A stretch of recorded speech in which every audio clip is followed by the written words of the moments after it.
and Banter Podcast. Banter Podcast. And Banter Podcast. What up? Welcome to Brews and Banter Podcast. I'm your host, Rob G.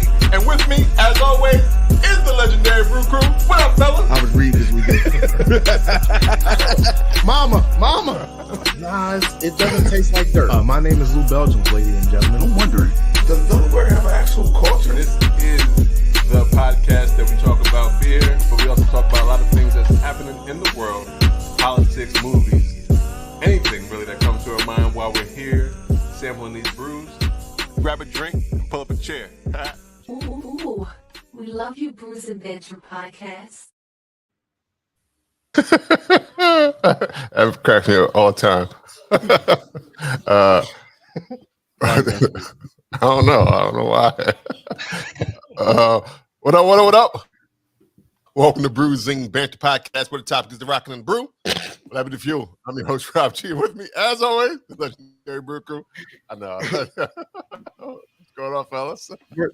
First of all, I look silly as shit with the sunglasses. Absolutely, man. That's why I hadn't looked up and seen that. That's ridiculous. Yeah, I'm trying to make the best out of my life right now. But also, how did we just jump right into it? Like I thought. Yeah, that threw me off. That's what threw me off. I didn't hear no music. There was no music. Oh, yeah. Chris is still in here. I thought he was gonna be in the green room or nothing. Hey, what's up, Eric? Hey man, how you doing? Yeah, Eric's still here. He's like chilling. Like I thought all this was the process that we was going through, and it just didn't happen. If I'd known this was live, I would have worn my sunglasses too. I didn't know it had that option. You can wear your shades. I didn't know either. Go get them. We got time. Oh, I'm good. I don't even know where they are right now. Well, at least it is for a purpose, right? Because my eyes are kind of jacked up, right? I got a lot of stuff going on, but I had to turn my light on so y'all can see me. So y'all can see me, right? Right. I had to turn my light on, but the light is in my face, and so I was like, "Oh, I'll just put my glasses on." There you go. I wear my sunshine in the house in the day. There we go. Yeah, my for some reason my phone didn't connect, so I was like, well, I heard music, but it was only in my phone, so I was like, you know what? I keep it moving. What happened to you today? Like you a little jacked up there, boy. What happened to you today? What's going on, my guy? It's one of those days. Like we do have a great guest with us this afternoon. Yeah, he's right there. If he's right there. He's right here. Eric Larkin from Cohesion Brewing. So we want to thank him for coming on the podcast. Thank you so much. I appreciate you. Looks like Rob need to call IT. Wow, what happened? What happened now?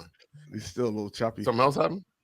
No, you was choppy when you was talking. This sound better now, though. It's all good. I'm happy to be here. I'm happy to be chatting with y'all.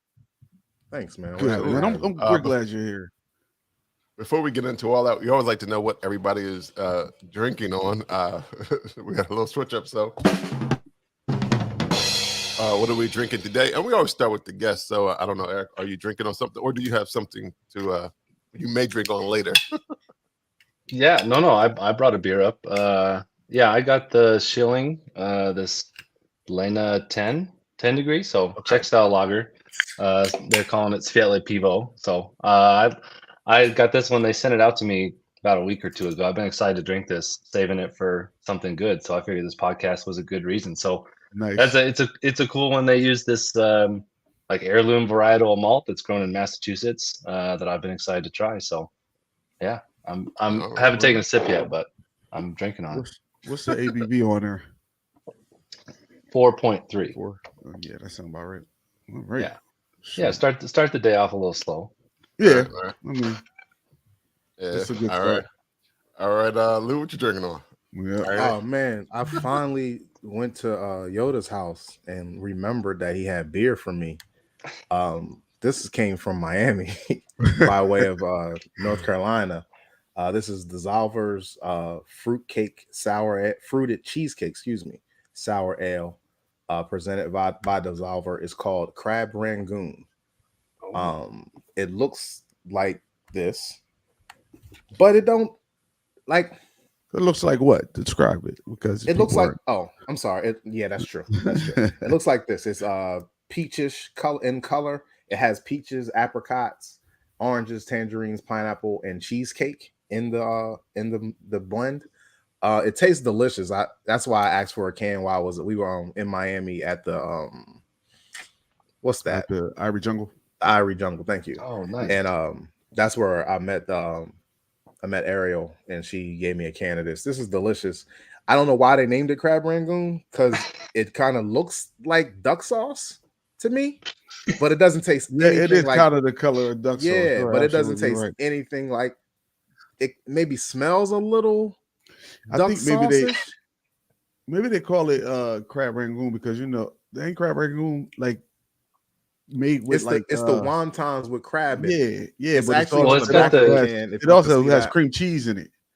Yeah, right. So maybe that's why they did that, because that has the cheesecake cream cheese, and it does have the cheesecake does present a little lactose, so it does contain lactose for y'all that are intolerant of the lactose. It's 5% ABV. It's delicious, man. It's really good. Like I said, I'm just confused by the name, but I love the taste and everything about it. All the flavors that I mentioned earlier, the peaches in there. I'm not sure what apricots taste like, but I'm sure that's in there. Yeah, okay, definitely in there. Then oranges. It smells a lot of pineapple-y, and I could taste the orangey tangerine of it all as well. But yeah, it's delicious, man. Pass me another and another. And I think the lactose gives it like a roundness, like it makes it taste fuller and gives it more body. The lactose does. Yeah. Yo, it took me like it was so hard not to drink that. I know, man. I appreciate you not drinking it. I really do, because it's worth saving. It was worth me drinking it. I was going to drink it. But I wish you could drink it with me, man. That would have been good. We should have just drunk it together. But smells so good. It smells like candy. It smells smells so good. All right, I'm done. Okay. All right. I got water. I'm gonna. All right. Can we see what it look like? You ain't gonna see it because it's in my. Boo. Next week, if you bring water, heavy rind, heavy zest. Like, I need to see it. I want to see it in a clear glass. I'm gonna put mint leaves and shit in it. Yeah, do your thing with your water. Yeah, low calcium. Yeah, I don't know what low calcium water is. I think it all is, ain't it? Yeah, I think all of it. But I don't know. Lou always be talking about this calcium in the water. That's because you have the calcium problem. Well, there's a fluoride in the water. That's not calcium in the water. They don't calcium, right? It's calcium deposits. Yeah. Mm-hmm. Look it up. Lou be drinking that type of water. You might be calcium deposit. Yeah, you are. You making it up like last week. I'm not. That water lies. That's water lies. I'm waterlogging y'all. I'm waterlogging. I mean, because there's some calcium, but that's like in the tap water. It's not like if you're getting spring water or something like that, or unfiltered. Should have less. Yeah. Have less, but not gone. Right. I'm just saying. So you saying I should stop drinking water? I'm saying maybe. Or maybe you should look at the ingredients in your water before you start drinking. Oh, sir, now you get dehydrated. Now you got another problem. Nah, you should try to check and see like what kind of water you're drinking. Because I'm not saying that all water. I'm sure there's definitely waters without calcium in it, but I know there's water with calcium in it. Mm-hmm. And you may be drinking that. I don't want you to be drinking that, man. Not if you don't need it. You get calcium other ways, and you like retaining it. There's got to be a calcium water at the store. There's like 20 different kinds of water now, so there's got to be a calcium added one. Don't look for that. Okay. And next week, show us a better version of your water, please. Yeah. Maybe. Yeah. All righty. Thanks for that water analysis. We're all about the hydration over here, man. Yeah, absolutely. We're all drinking versions of it, right? Right. Shout out to the Water National Water Sponsor. I mean, a league. I'm sure there's like a society that looks out for the water. No. Sure. Oh yeah. The National Water Society. I think so. Yeah, maybe. Like that. Yeah. There's definitely cities. Definitely every city is looking out for your water. Trying. Trying. They're trying. Not the government. Maybe like the city community, but not the government. They're not doing a good job in Denver, but they're trying. They're always trying, Eric. Yeah, they send you Brita filters once a quarter in Denver because they just know the water's bad. Yeah. Oh yeah. So every household their easiest fix is to send you a Brita and Brita filters like once a quarter. That's what you get. Is that enough Brita filter though? I think so. The problem is lead. We got lead in the pipes. So, but I think it's enough for lead, but I don't know if it's enough for everything else. But there's literally billboards in town. You said every quarter you get them. Oh, is that enough? Probably to last a quarter. Yeah, that's what I'm saying. Like you still got to go out and buy Brita filters. That's probably. I think they're supposed to last 6 months. Something like that. Last 6 months. Or 3 to 6. It depends on which ones they get. All right, so I guess that is. But that is enough. Being not. It's not a super old city or state. The fact that it has lead pipe problems is crazy to me. Though. Yeah, right. I mean, a lot of stuff was built like early 1900s. So I guess they're digging them out slowly, but it takes however long it takes the city to do whatever they want to do. So they're working on it, but they have like billboards up and they say like if you got baby formula, filter your baby water, like the water for your baby formula. Like it's not ideal. We filter all the water at Cohesion, so I just drink water from there. And then... that's the best way to do it. That's the best way. Yeah, Brita is making bank out of Colorado. Yeah. Right. Damn. So Rob, what you drinking on, buddy? Oh, I'm actually drinking from other half. I found it in my fridge. Crudités. It's a double dry hop Imperial IPA. It has 1, 2, 3, 4.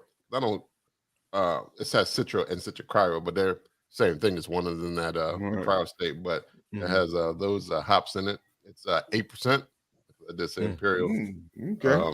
There it is, right there, and their famous Green City crudités and all that good stuff. And is that the low end of Imperial 8? Right. Kind of. There's the color. Oh, right that there. looks nice. That looks good. I gotta make sure I see it in my Banter glass. Yeah, show it off. That logo is fierce, man. I love that logo. I like that glass, man.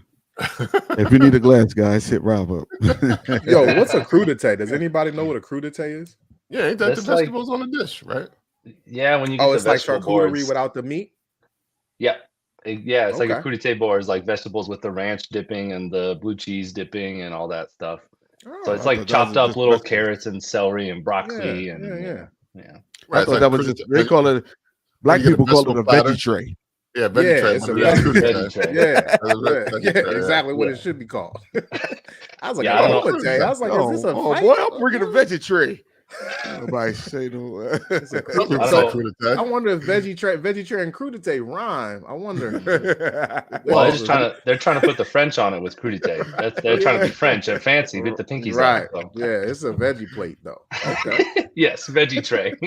I just watched somebody say. I was watching 25 Words or Less, and somebody said Thanksgiving accoutrement. I was like, I would have never guessed what they guessed. Cornucopia. Accoutrement is. What's that? Silverware? No, like the gravy. Yeah, they guessed cranberry sauce. I was like, what? Accoutrement. So that's the add-ons. I've never heard that before. So it's just gravy and cranberry sauce. What else is an accoutrement? I don't know. I don't get out much apparently.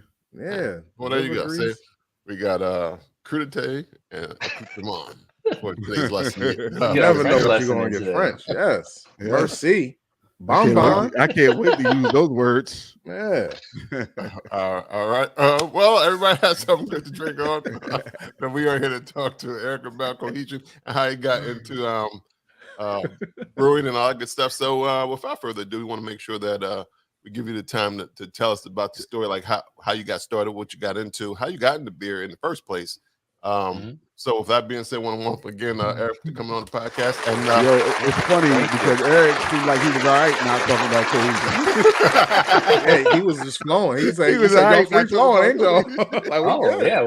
we can talk about whatever. I listened to a few episodes before I came on. I know y'all like to just roll with it, so I'm happy to just chat. Yeah. We'll get there. I like that one with Mr. Lemon.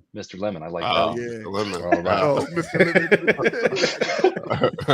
I thought we were gonna Yeah, get up he's to reached like higher status now. Sir Lemon there for a minute. I thought If maybe he wins get him another, knighted. Yeah. if he wins another one, We're gonna have to knight him. We're gonna have to get the whole ceremony Absolutely. down. Yeah. But yeah, no, He thanks would for be a having me on, national guys. treasure. Thanks for having me on, guys. It was nice to meet you guys in Philly and be on the podcast there. So I'm happy to be back. But yeah, so I'm last time I was okay. Damn. yeah. Yeah, so I've been in beer like professionally for, I keep trying to think about it. It feels like it's a hard date to nail down. Basically, I graduated college and got into beer. So it's been probably 12 years now, like professionally making beer. So it started, I went to college in Vermont and 2008, 2009, I could finally start drinking, and Vermont was one of the places that they love to make their own anything. They're all about make it local, buy it local. We could make it here, and beer was no exception. So they had, they have the most breweries per capita in the country still, I think today, or they're up there. And so they've always been all about craft beer. So as soon as we turned 21, I remember going with my buddies, my college roommates. We lived together all 4 years. Went to the liquor store and they had this discount wall, and I didn't know about like date codes or expiring beer, any of this stuff yet. So I just see like a case of beer for a craft beer for like $20, and I'm like, yeah, let's buy like 6 of those. That's going to be great, and that's going to last us forever. So we buy it. We also don't put it in the fridge. We don't cold store it, so we put it in our little like storage unit in the back of our townhouse. And after about 3 months, that stuff tasted pretty bad. But that was kind of where I learned about all these breweries. After college, living together with my buddies, we would do like the Vermont Brewery Trail. So they had a little path for you go to all the breweries, get it stamped. And I kind of got into beer. So I started brewing, once I got into it, just home brewing, all of the typical stories. I exploded fermenters in my shower, and my girlfriend at the time was like, what the hell is this in our shower? Like, there's yeast everywhere, all over everything. And then, so I got a biology degree out of college. So I was interested in farming and agriculture and kind of that side of things. So I started volunteering on some farms throughout the summers, or little organic farms. Again, there's tons of farming and agriculture and produce in Vermont. So one of the farms I was working on, I was home brewing. I would bring beer in for us, like, when we're washing vegetables or washing eggs, I would just bring my home brew and we would drink it while we were doing that. So they knew I liked beer. And then they were a farm, they had some pigs. So they took spent grain from a local brewery to feed the pigs. And so that was 2011 or 12. And y'all probably remember this. Hurricane Irene came through the Northeast, right? Not normal to see a hurricane come through there, but it made it all the way to Vermont, and it flooded the fields that we were on. So this was mid or early June. And they, we were just starting to put stuff in the ground, just starting to plant. And they were in a floodplain, so they were low-lying area. We ended up with about 6 feet of water on the land. Harvest, the crops were done. Like you weren't planting anything, you weren't growing anything, you were screwed that year. So I was making $100 a week on this job, and they couldn't afford to pay me. They said, hey, we don't have any produce, we don't have anything, we can't pay you, but you seem to like this beer stuff. You bring in beer, maybe this brewery that we take grain from, maybe they got some hours, you can go help them out. So I go and I meet the brewer.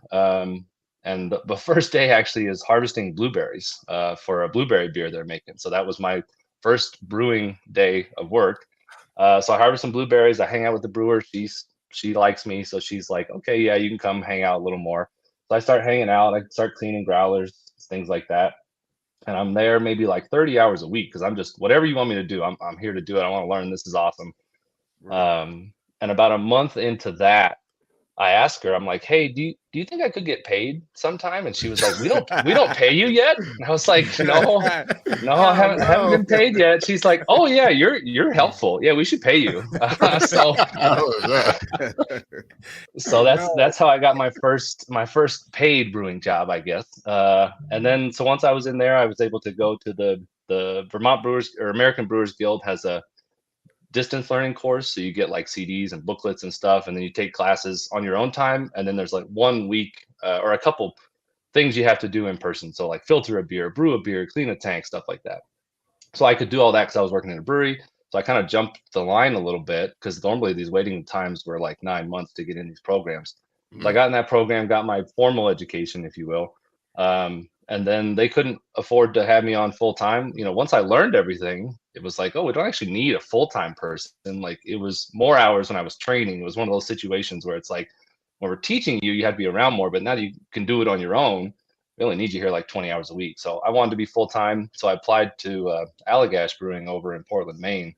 And I don't know why they hired me or talked to me, but I'd never been to Maine. I mean, it's a fantastic brewery, but I ended up getting a job there, and I brewed there for about 4 years. Learned a lot. I mean, that was still to this day, I think they're one of the top American craft breweries. The way they do things, top to bottom, it's a fantastic company making fantastic beer, and I learned a ton. I mean, I probably brewed, I don't know, 600, 700, 800 batches while I was there. I mean, when I started there, we were brewing 45 batches a week. Overnight. Wow. It was a production environment. So they still brew that much, guys. They've doubled in size since I was there. Right. But they bought a bigger brew house. So they doubled the size of the brew house. So then you can brew, same but less. And they got a much more automated brew house. Like, I was still brewing on Rob Todd, the guy who started it. He, in the 90s, he started it. There wasn't a ton of brewing suppliers. He bought a dairy tank and retrofitted it to be a louder ton. Like, we were still brewing on that when I showed up, and that thing was a struggle. That thing would test your patience. It was great. It was an awesome learning experience to show me, what you can do with a little bit of resourcefulness, and they had a great engineer who could fix stuff too. So that was helpful. But I brewed there about 4 years, and then my wife. Eric, let me stop you real quick. Yeah, I want to ask about your Allagash experience. Was it just a brew house there, or were they distributing at the time? What was the setup like? They were full. I figured full distro. Yeah. Okay. So it wasn't just was it a brew house at all? Like, could you come in and just get a beer? Yeah. So they were doing. So Allagash was an interesting setup in that way too. So they distributed most of their product, and tap rooms weren't a thing. So this was like 2012, 2015. Like, that tap room culture hadn't really kicked off yet. And when Allagash started, again, they were already over 10. They were like 13 years old at that point, or no, 17 years old at that point, right? So already pretty old brewery for craft beer at that time. Right. So they started with this model of, we want to send people, and they're a tourist town. Portland, Maine's a tourist town. We want people to go drink at the bars, because making money in the tap rooms wasn't something people really thought about. So they closed the tap room. You couldn't buy a full beer when I started there. You could show up, you could get a free tour, and you could get 4 3-ounce samples, also free, and you could buy merch. But you couldn't buy a beer, you couldn't have a pint, you couldn't sit down, because they wanted you to go into town and drink at the places where their beer was on tap. That was their mentality. And with the brewery that we were making about 40,000 barrels a year when I started there. So you can't serve that much in your own bar. So they said, go support the places in Portland that sell our beer. Don't stay here. So they would close at like 6 on Saturday. So you couldn't sit there and have a beer. So it was a very different environment. They were packaging, but mostly draft. So they were like 75% draft, I think, when I started there. I mean, it was kegs, lots and lots of kegs. And then so they were up and down the East Coast. I don't think they'd gotten to like Florida yet, and then Chicago and California. So those were the markets. And by the time I left, Chicago was actually overtaking most of the East Coast. Like the Chicagoland area, they drink a lot of beer, and they were drinking Allagash. So it was very distro heavy. Yeah, no tap room, no full pints, no nothing at the bar. So it was definitely a package it, put it on a truck, send it out the door. So it was I learned something new. I just always figured all craft beer breweries had a tap room, and not knowing when you being that old, they was like, hey, what's a tap room? We don't do that. Come and tour the place and drink the beer in town. Yeah. That's a whole different world, I guess. Wow. Oh, totally. Yeah. And they now they have a tap room, right? Now it's become more accepted, and but they were worried about pissing off their bar partners, right?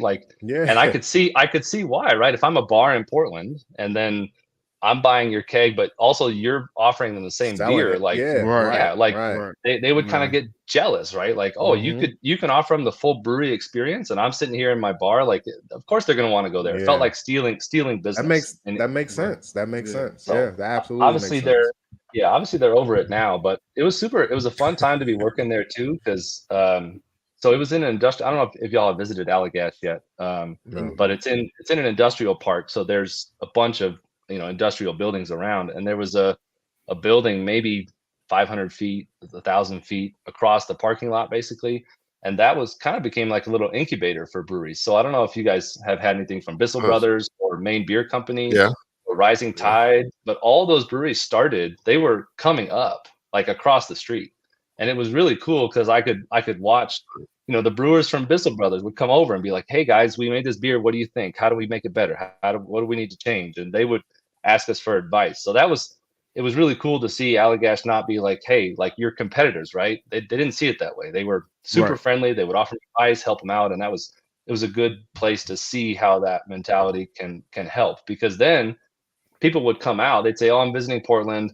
I only have a day. I'm here for a weekend. How do I maximize my time here? Oh, I'm going to go to Allagash because there's also 4 breweries across the street."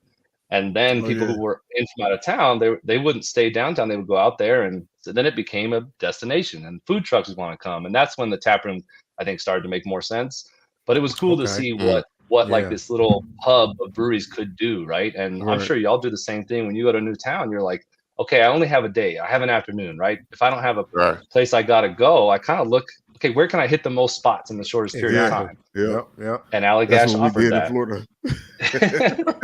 We did that when we went to Florida. We was like, it always makes sense when if they're in walking distance, it's awesome. If they in 5-minute driving distance, you can't beat it.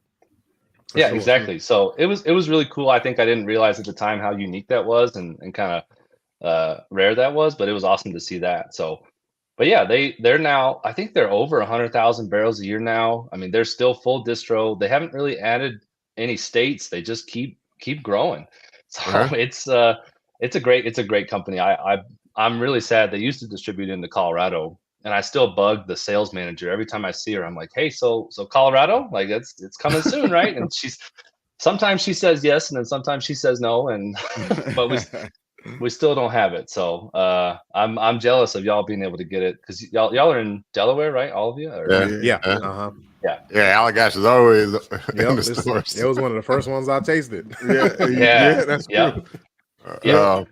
That's interesting. So from after your time at Allagash, how is that when you made it to Colorado, or is there another stop in between? No. I went straight to Colorado. So my wife, who I met in Maine, we were just dating at the time. She got relocated to Arkansas, and I was like, I'm not moving to Arkansas. So we had to figure out where we were gonna meet up, and we're both big. I'm a skier. She's a snowboarder. We try and get, like, I think my highest season I've gotten like 45 days of skiing in. I mean, I love skiing. So so we wanted to find a place where that could be something that was accessible for us. So we were like, okay, where are we going to end up together again? And Denver is where we picked.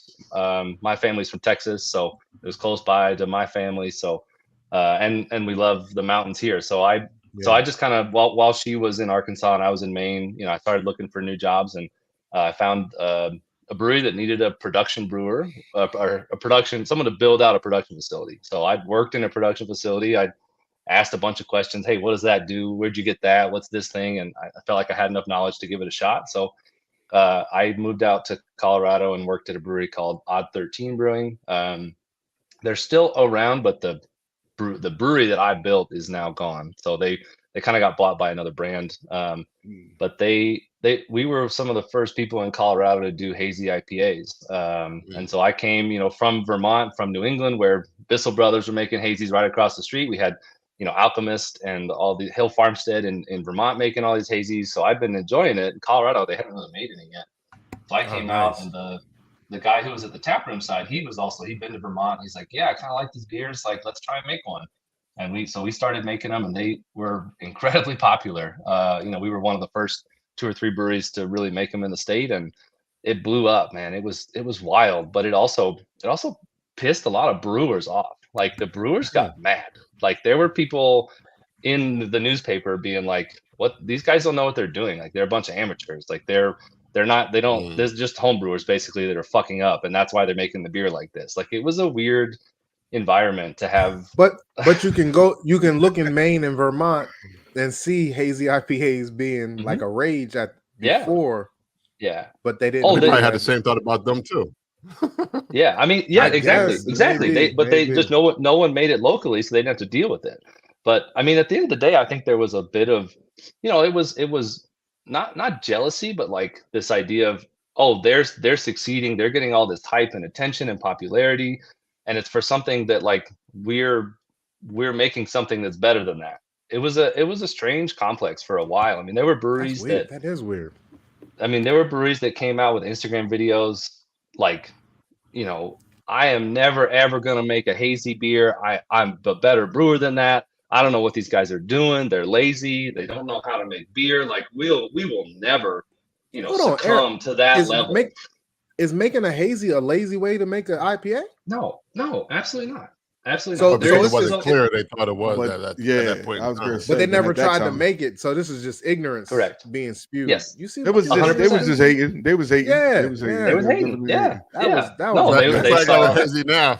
I was about to say, like, if they're not making hazy, if they have right, or they're not brewing, or they don't, they're an accountant.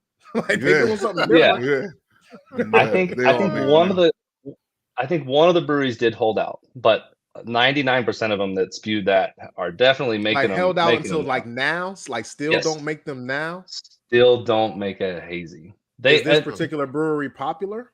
Yes. Locally. Yeah. Oh yeah. I like their beer. I think they make great beer. I think I mean they've won GABF medals. They're making great beer, but they definitely were not happy with this trend, and it was super interesting, man. It was I don't really know where it came from, but can you imagine how many people come in there and be like, "Y'all got any hazies?" Or they'd be like, imagine interviewing for a brewer position, and they're like, "You don't make hazies, do you?" And you're like, "Well, yeah, of course I make hazies." Like, you're not getting it. Yeah. I think that's what they were getting though. Like they were getting people walking in their tap room being like, "Hey, what's your hazy?" Or do you have a hazy? Do you have a New England? And they'd be like, "No, fuck that. Like we don't do that." And it's like it would just get on their nerves. Like I felt like you were going down the street. Yeah, exactly. So it was fun to be a part of that because it definitely was like a new style for me too. I'd made Belgian wit beer. I mean, that's what I brewed 95% of the time. And then it's like, okay, make a hazy IPA. I mean, I hadn't dry hopped a beer since I was home brewing. Like, it was, or maybe since I worked at that pub in Vermont, but Allagash didn't dry hop beers, right? So it was a total shift. It was a lot of learning for me, but I think the big thing why people were hating on us so much was the filtration, right? Filtration and stability. When you go to like old brewing techs or old brewing, technical brewing skill, stability on the shelf is always something people talk about because these breweries that are making lots of beer and sending it places, it needs to be stable on the shelf. And haziness is inherently not stable, right? We all know that now. That's why we drink them fresh and you want to get them right from the brewery and you got to drink them quick. But if you have a beer that's going to sit on the shelf for 6 months, a hazy IPA is not the best beer for that kind of market. But that's where all this institutional knowledge came from. So it was just breaking the mold a little bit of like, okay, guys, we now have customers that will come to us, will drink it fresh. Why shouldn't we sell them this thing that has a more intense flavor in some ways, that has a rounder, bigger flavor in some ways? Like, why should we not offer customers this now that we have a way to do it? But I think it was going against the grain of what this bigger institutional base of knowledge was. So it was, again, I thought it was fun. I mean, I was learning something new every day, and we were growing like crazy and had a breakneck pace, and it was going pretty well for a while. So yeah, but yeah, so I was yeah, go ahead. No, I was saying, I know it sounds funny now. I mean, not funny, but it's interesting to know that you actually went to Denver for skiing, not because of beer. I mean, I knew there would be places. San Diego. I'm not going to San Diego. I also knew it would be easy. Yeah, it'd be an easy place to get a job, right? Like I knew that for me. And my wife works in natural food, and Boulder, and just up in the foothills, they have a ton of natural food companies. So we were kind of like, okay, I could probably find a job. At that point I was just a brewer. So I, shift brewer, and I was like, and no matter what, I could find somebody who will let me make beer for them in Denver. Right. So that was a part of it. All right. So okay, based on your skills, you were like, well, I can and there's something skills and hobbies. My skills and your hobbies. Yeah, exactly. Match up at Denver. Yeah. Denver came out. I mean, that makes sense. How far from your house right now is the best mountain when it's a good mountain for y'all to snowboard and ski? My favorite mountain is about an hour and a half from here. Damn, that's so nice. So beautiful. Yeah. I mean, it's still and do not except when it's snowing while you're. That's about the second when it's snowing while you're trying to get there. That probably sucks.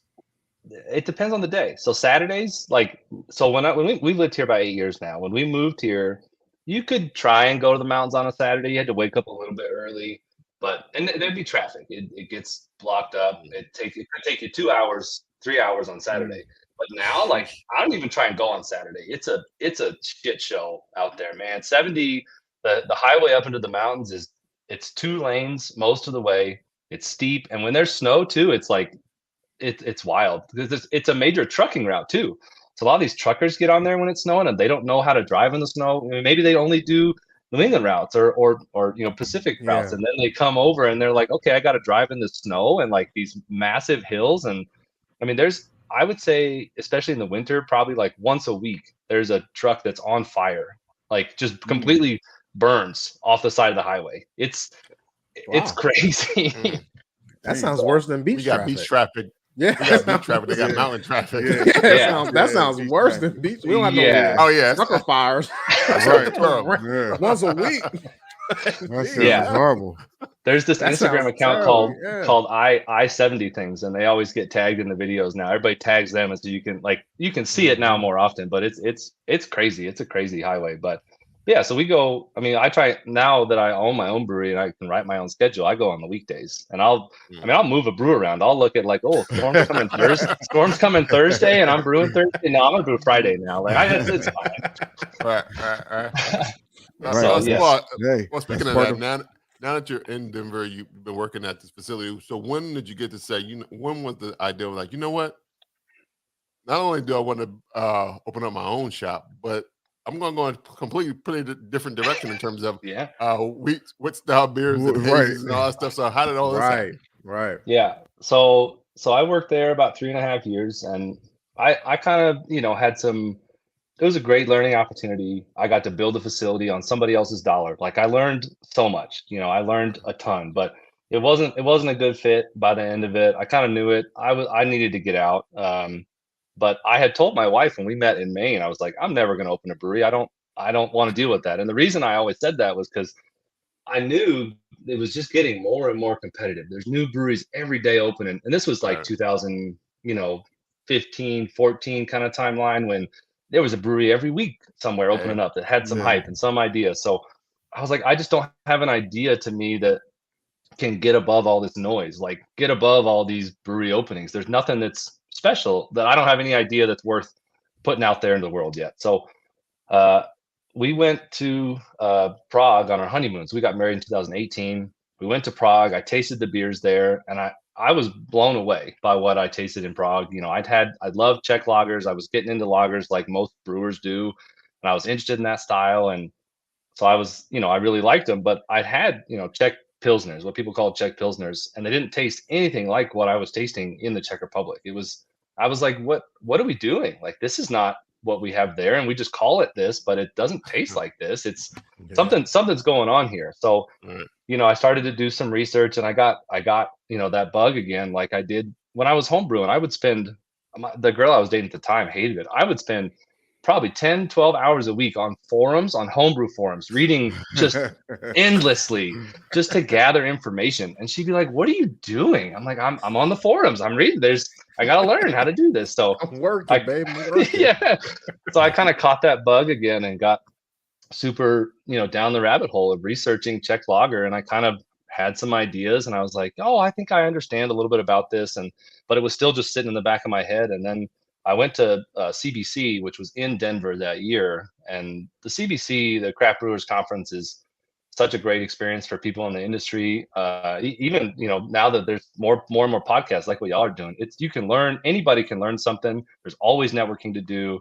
It's such a great just environment, because there's, you say, hey, I haven't seen you in a while. How you doing? You talk with people all the time, get new ideas. So I just had a lot of really good conversations that somehow it all came together in my head. And I remember I left CBC. I was taking an Uber back home. I was probably a little hungover, but it was still, the idea had still come in my head. And I called her and I'm like, hey, we're going to open a brewery. And she's like, what? You told me we were never opening a brewery. I'm like, yeah, I know, but I'll be home in like 30 minutes, but we're going to do this. So I just had the idea, the Czech lagers were really something that I thought I understood enough about what makes them unique and what the technical brewing steps were that people were missing. And I thought we could bring something unique to the beer scene. It's something that's not really, there's some places doing it. And even back then, there were people who were representing this beer tradition well, but there wasn't a lot that was really doing it true justice. And it wasn't being presented like it was in the Czech Republic, both from flavor and from, service aspects. So I saw an opportunity to have something unique that I really enjoyed. I love the beer over there. I was psyched about drinking it all the time and making it and kind of being more focused as a brewer, getting into a tighter box of a style, all that stuff excited me. So, we wrote the business plan and moved forward with it and found some investors and opened, it took us from that spring of 18, when I first had the idea. I worked at some breweries in between while we were fundraising, writing the business plan, all that stuff. But it took about 2.5 years to get it open from there. So, all in from the day I said we're going to do it to the day we opened, it took about 2.5 years. So that was kind of and that was obviously during COVID. So that was a weird period for all this to happen. But we signed a lease in July of 2020, thinking that COVID would be done in the fall of 2020, like a bunch of idiots. And then we opened that summer of 2020. Everybody was like, "COVID's over. We're outside." Nope. Yeah. Like by the fall, it's gonna be nothing. Like look at China; they're done in 3 months. It's gonna go away. Yeah, no, we were a bunch of idiots. So we signed that lease then, thinking it'd be no problem. And then, but we opened August of 2021. So our anniversary is actually 2 weeks from today. But yeah, it's been crazy. Just adding the business side into it has been a lot. That's not my background. I'm mostly just a brewer and like a production manager. So learning all that has been a ton of fun. But my wife and I do it together. She's got the business degree from her college days, and so we make a pretty good team in tackling this stuff. And it's been a lot of fun. But have you had anybody from the Czech Republic actually that you know of taste your beer? Yeah.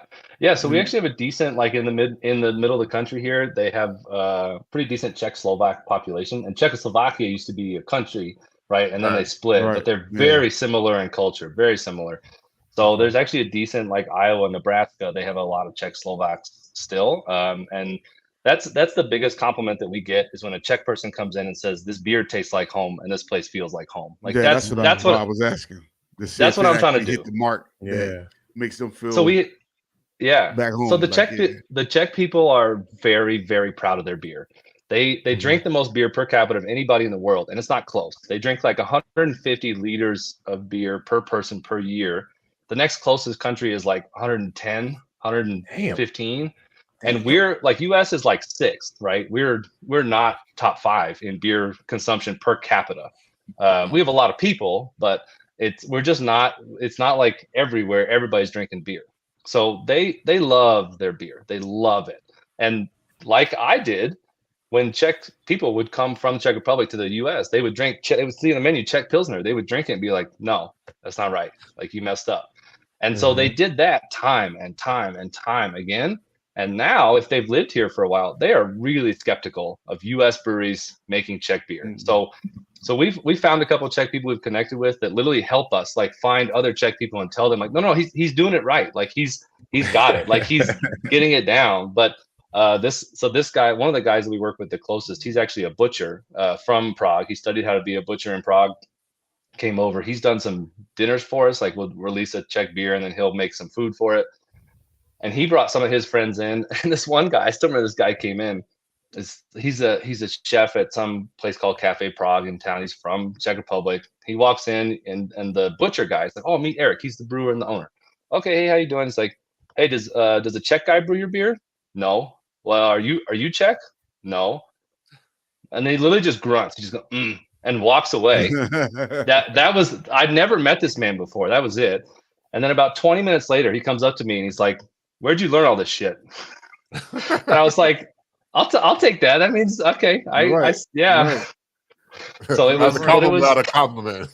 Yeah, that's about all I'm gonna get. But yeah, we'll take it. But that's the question. That's the question. Where'd you learn all this shit? Like you said, no. Yeah. Everybody says it's a Czech beer in America, but it's actually not, and you didn't know that until you went to those forums. He was digging in there. Yeah, like, you went back to the forums. Well, he wasn't in the he wasn't in the forums. He had left the forums by then, though, Rob. So he had to go back to the forums. Like, so how do you like? You knew right away that this was a different type of beer, and then a couple months later, you're like, I know how to make a brewery now, and this could be my niche. Yeah. How did you like? Are you changing the water profile? Like, what are you doing, and how did you figure it out? Yeah, so it took. I mean, I wish the forums existed on Czech beer, but they don't. So it was a lot of, deep diving on the internet. There's a couple beer writers who have and beer historians who actually had some really good information. So like Ron Pattinson is this old British guy that had. I mean, he lived in the Czech Republic for a while and made all these websites that are probably going to die pretty soon because they're not keeping up with technology. But there's a ton of information on there. Evan Rail is a beer writer who wrote a couple stories and writes for Good Beer Hunting, stuff like that. And he's had some good stories. And then a lot of it was tasting it there, and then just kind of looking at stylistically what people talk about it, and then how we get there. But there was nothing like going to the country and tasting it. But so I've identified what I think are like 7 or 8 unique characteristics to how you make the beer. So that's generally like when I give a tour of the brewery, that's what we start with. We go through like, okay, here's what I'm doing that's different than most breweries and what makes, I think, Czech lager taste like Czech lager. So it starts with the water. So it's soft water. So in Pilsen, so this whole style, right?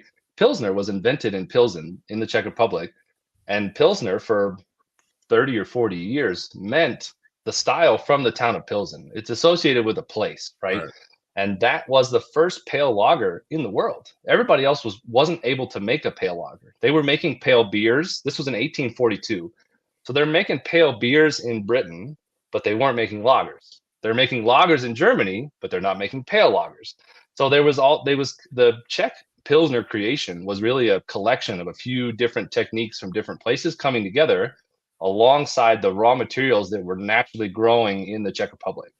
So they had a land-raised barley and a land-raised hop. That means those are both native to that country. So Saz was just the hop that was just growing wild, and they were growing barley. They knew how to grow grains, and they were growing it in the Hana region in Moravia, in southeastern Czech Republic, and it just was around, right? But the malting techniques came from England, and the lagering techniques did come from Germany. They hired a German brewmaster to make the first batches of Pilsner Urquell. But that beer in the Czech Republic is still so tied to the place. I might have said this in the interview that I did with y'all at Log Jamming too, but it's like you say, I'm drinking the town of Pilsen, right? It would be like I'm drinking a Denver. They don't say Pilsner. They say the town. They literally say I'm drinking a Denver, and everybody knows in the whole country that's one brewery. It's one beer. So I'm drinking a Boulder. Yeah, I'm drinking exactly. Oh man. And that town is Pilzenia in Czech, which is why everyone started calling it a Pilsner, because it's the beer from Pilsen. That Boulder sound cool as shit though. I'm drinking a Boulder. I was thinking my next one's gonna be I'm drinking a Colorado Spring. I thought that was So yeah, exactly. So it's I mean it's a wild, like we don't have anything like that. Pilsen. I never even knew Pilsen was a place until we talked to you. Yeah. So when I looked into how to make these beers, I'm looking back to how they make that beer. That's a huge inspiration for us. How that beer was created, what are the things they do? Because a lot of that has been replicated in the Czech Republic, and now a lot of people make that style of beer. And if they make it, they don't call it a Pilsner. Again, they call it Světlý ležák, which means pale lager, or just a 12 degree, or a 12 in Czech. So you can go up to the bar and say, I'll have a 12. And they know exactly what you mean. They know the style of beer. Everybody's good. And everybody makes one. There are not any breweries that I know of that I've been to in the Czech Republic that do not make that style of beer. Even if they're also making something like that dissolver beer that you're drinking, Lou, they might make one of those. That's newer for them. They might make that. But they're also going to make this super traditional pale lager. So again, looking back to the Pilsen, we have water profile is where we start, right? So the water in Pilsen is super soft. Wouldn't be good for your calcium high water that you need, but it's got a low amount of minerals in it, so it doesn't impact the flavor, right? You're really letting these raw materials shine through. So we installed a reverse osmosis filter at our brewery. So we're taking our water, all that shit that's in the Denver water, taking it all out, and we're starting with essentially nutrient neutral water. So we add back a small amount of the unfiltered, un-RO water to add back those minerals, and we're targeting about 15 ppm of total hardness in the water. That's what you find when you can look at Pilsen water profiles. So the next thing, that barley they're using, right? The barley that they started Pilsner Urquell with, they could make good malt, but they couldn't really make it that well. And most breweries actually malted their own grain alongside the brewing. So when you malt your own grain and you're brewing, something's lacking on both sides. It's a huge undertaking to do both. You're not going to nail, unless you're a place like Pilsner Urquell, a ton of resources, you're not going to nail it. But like breweries the size that we are at now would try and make their own grain. So they didn't have a lot of, they didn't have metal tanks back then. This is 1800s. We don't have metal tanks yet. So all we can do is put it on the floor to malt it. So we have this floor malting process. So there are some maltsters that still use floor malting process today, but it's a little bit less efficient. You make a malt that isn't quite as modified. So you have a malt that you can't quite extract as much sugar from. So brewers nowadays, they look at, well, I could spend the same amount per pound and I could get more sugar out of the modified malt. Yeah, I'm going to buy the modified malt.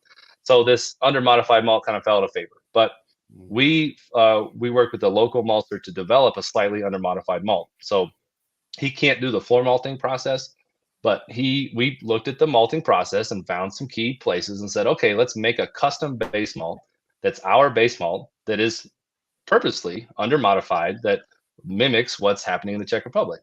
But again, that's not something most people are doing.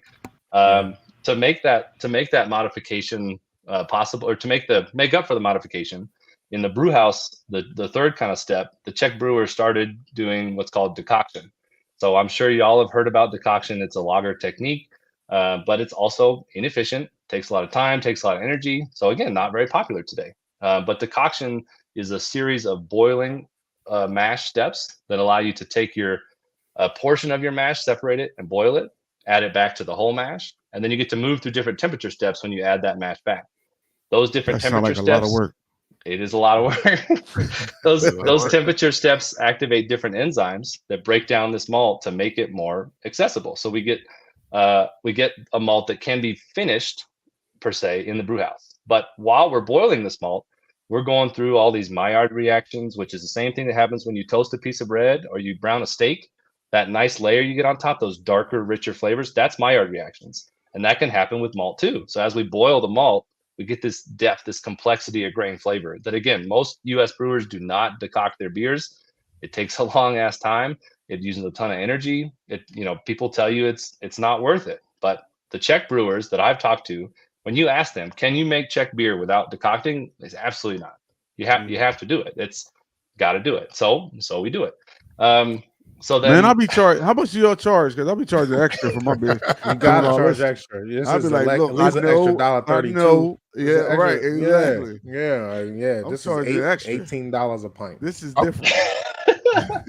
we're at 7.5 liters, the current pricing. So we're doing. I think we're doing pretty good. You even do it. You even do the metric system when you're pouring. Oh yeah.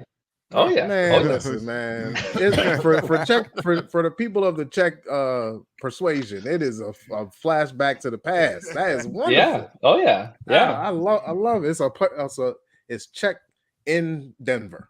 Yeah, and we built our tap room like inspired by Czech, pubs. So they call them hospoda. We did. We went the whole way, man. Did you learn the language?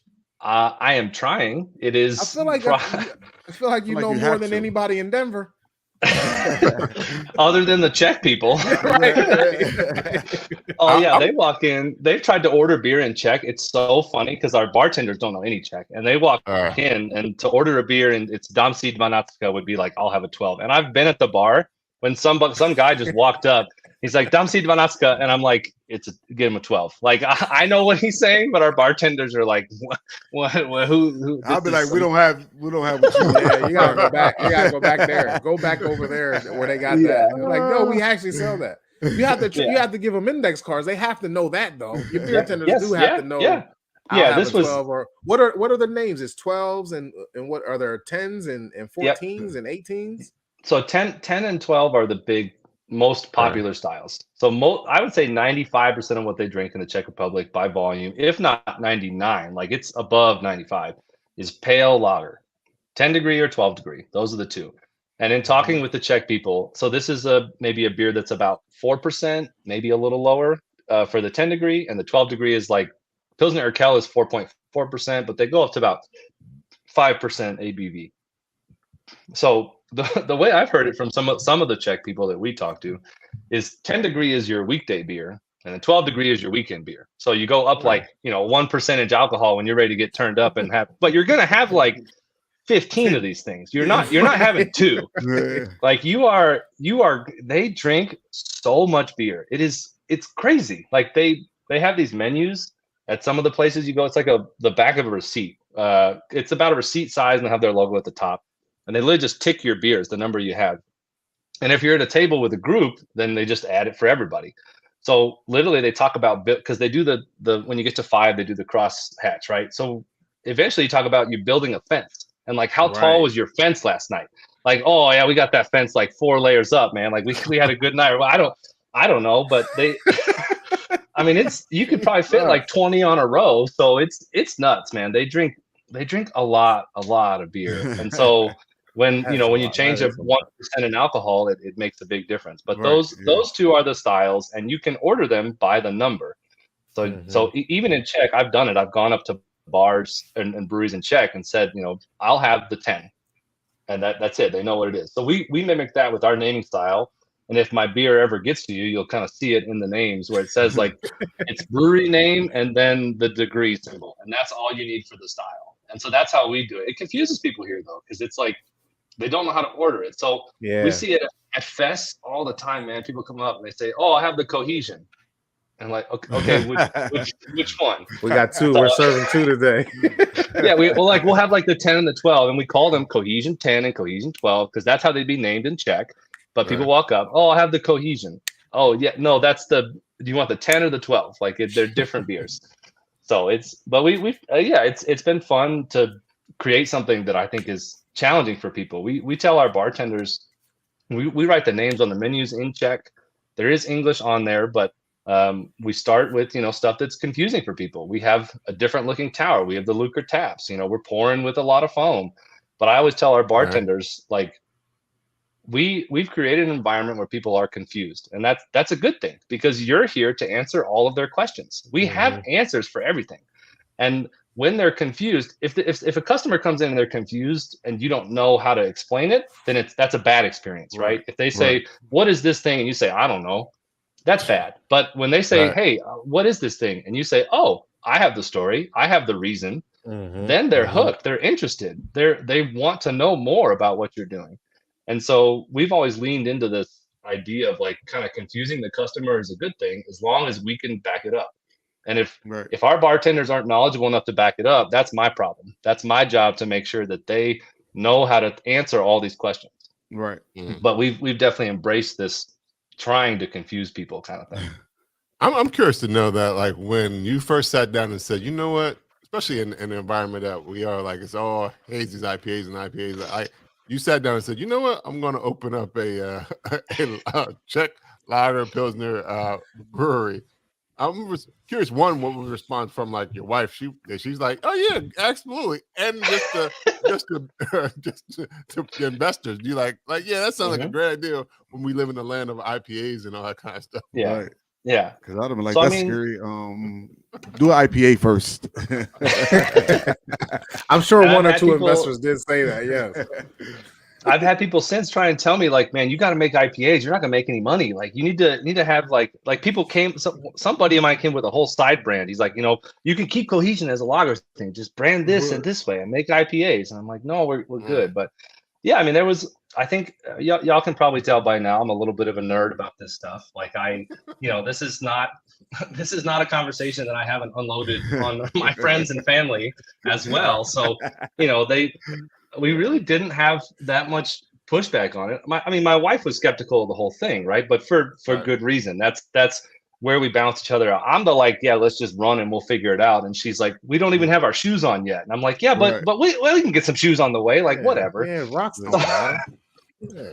So we've definitely balanced each other out in that way, I think, quite a bit. But we built a convincing argument. And I think the argument was that when we had some market, so she does again natural food. She's kind of like sales analytics. So she looks at a lot of data, a lot of consumer insights for like where are we going with products to try and build better products. So we kind of did the same thing with beer. And even when we were looking at starting the brewery, words like crisp, words like light, lager, there were indicators for consumer preferences that were going that direction.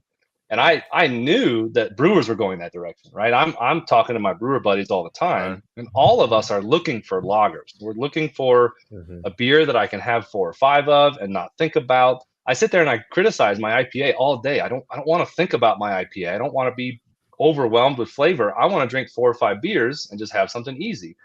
And I had kind of seen some trends of customers following brewers, desires, because brewers start making what they want. And then you have to explain to the customer what it is. And brewers have been wanting to drink and make more lagers for a long time. So they've been doing it and kind of telling that story. So I knew we had, some there. And then we looked at Denver specifically. When we opened Cohesion, there were 5 breweries up and down the Front Range, which is Fort Collins, Denver, and Colorado Springs, that were German lager specific breweries. 5. And in the country, there were 0 Czech lager breweries.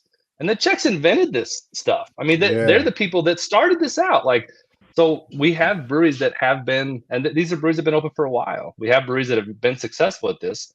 Why not Czech lager? So there was a lot of skepticism, I think, from the industry. But one anecdote that might help with it. So like Cerebral Brewing, I don't know if you guys have heard of them. They're friends of mine, and the owner of Cerebral Brewing, they do hazies, they do stouts, they do lagers.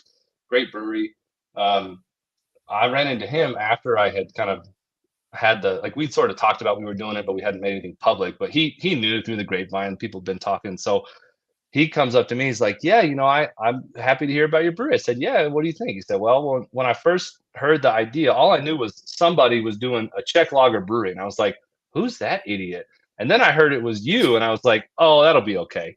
So it was kind of like, I think there was this, people knew I would take it seriously. And, that again, I have been called a nerd and a dork about all this stuff many times. So I think people knew like, oh yeah, he's gonna take good attention to it and do it right. I think you had to, with a project like this, you got to be all the way into it. And if you're not, the customer is going to know too. Like they're going to be able to tell right away if you're half-assing this kind of thing. So I think in general, all breweries, I think they're starting to be able to discern a lot better. Like walk into a place and be like, no, these guys are half-assing it. Like we don't need to go here. Those guys down the street, they're putting all of their, everything they have into this. And I think you can tell more and more, and it's starting to separate people a little bit. Right. Yeah, for sure. Well, I guess I should ask this earlier. Like, so when did you fall on the name Cohesion? Oh yeah, that was. When was that? That was. I mean, it was pretty early in the process because we had to. One of the first things that we had to do, obviously, find a name that isn't taken, because there's all these breweries now, and is almost 10,000 in the U.S. today. So you got to find a name that's just number one, not taken. So that was kind of difficult. And one of the reasons I think Cohesion hadn't been taken. So we were looking on the trademark database, because that's where you can really see. Because if someone hasn't trademarked it, technically it's not theirs. Yeah, it doesn't matter. It doesn't matter until you trademark it. You're right. Exactly. So that's where we kind of started our search, and it was interesting. There was actually a home brewer who had attempted to trademark Cohesion Brewing Company. And I think that's part of why people hadn't used that name yet. So that was one of the names, we wanted to be talking to them about bringing people together over beer. That was one of my favorite things about beer, that it brings people together from all types of backgrounds. Beer is the people's beverage. It's something that we can, if you have a problem or an issue and you say, hey, let's go chat about this thing, your buddy or someone, an acquaintance might say no. But if you say, hey, let's go have a beer about it, oh, okay, yeah, I'll go talk. So I saw the power of beer and really wanted to kind of try and speak with that, with the name.